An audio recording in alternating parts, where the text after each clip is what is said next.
Hello guys, welcome back to my channel. তো চলে এসেছি আবারও একটা শর্টস নিয়ে। তো তোমরা সেদিনের শর্টসটা নিশ্চয়ই দেখতেই পেয়েছো যে সেখানে আমরা মোহন মল গিয়েছিলাম। তো দেখতেই পাচ্ছ এটা হচ্ছে গেমিং জোন, বাচ্চারাও খেলে বড়রাও খেলো। আমরা বাচ্চা বড় দুটোই, তো সেই জন্য ওই পাশ দিয়ে ঘোরাঘুরি করছিলাম, কারণ একটা চার্জ লাগে। তো তারপরে একটু ক্যালমা দেখিয়ে, আমার ভাইও একটু ক্যালমা দেখিয়ে স্কেলেটারে উঠছিল, আর আমি একটু ক্যালমা দেখিয়ে শর্টস নিচ্ছিলাম।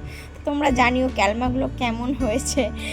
তো তারপরে দেখতে পাচ্ছ যে আমার ক্যামেরার সামনে তো জানোই একজন ঘুরঘুর করে, তো দেখতেই পাচ্ছ যে পুরো ওভার ভিউটা সে দেখাতে চাইছে। তারপরে আমরা সেখানে ফুড কোর্টে চলে এসেছিলাম। তো দেখতেই পাচ্ছ এখানে বিভিন্ন ধরনের কোটেজ আছে।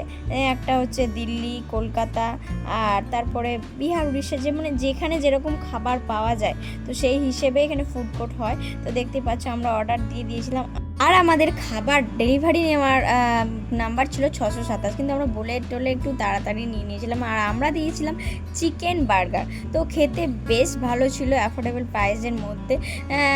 তো 170 টাকা নিয়েছিল। তারপরে একটু গরমটাকে একটু দূর করার জন্য আমরা কুলফি আইসক্রিম খেতে এলাম। নিশ্চয়ই সবাই জানো যে মোহন মল শুধুমাত্র গেমিং আর শপিং মল নয়, এখানে সিনেমারও একটা আউটলেট আছে। তো দেখতেই পাচ্ছ যে বিভিন্ন ধরনের সিনেমা এখানে হয়েছে, সেগুলো বাইরে পোস্টার রয়েছে। এই বনেদি হেসেল এই রেস্টুরেন্টে আমাদের খাবার কথা ছিল, কিন্তু প্রায় অনেক সময়টা পার হয়ে যায় বলে সেখানে সেদিন খেতে পাইনি। তো দেখতেই পাচ্ছ ডমিনোজ আর পিৎজা হাট দুটোই বহরমপুরে আছে।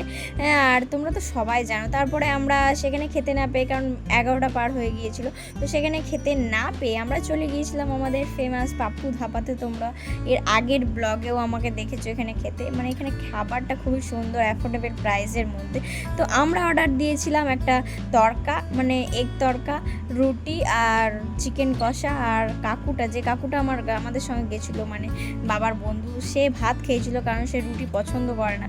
তো আমরা এইসব খেয়েছিলাম। একটা ডিশ ছিল, সেটা হচ্ছে চিকেন তান্দুরি। আর এখানে লঙ্কা, লেবু, পেঁয়াজ একবারে ফ্রিতে পাবে তোমরা, ওটা পুরো কম্পালসারি। আর জলের বোতল তোমাদেরকে সব রেস্টুরেন্টেই কিনতে হয়, আর এখানেও কিনতে হয়। আর দেখতেই পাচ্ছ এই গাছটাতে কি ফল ধরে আছে, তোমাদের কি মনে হয়? এই গাছটাতে পুরোটাই পাখি রয়েছে, তো সেটাই তোমাদের দেখাচ্ছিলাম। আর লাস্টে আমরা একটু আইসক্রিম খেয়ে নিলাম।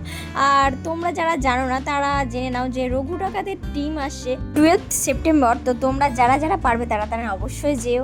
তো এইভাবেই দিনটা কাটলো। দেখা হচ্ছে পরে। Bye bye.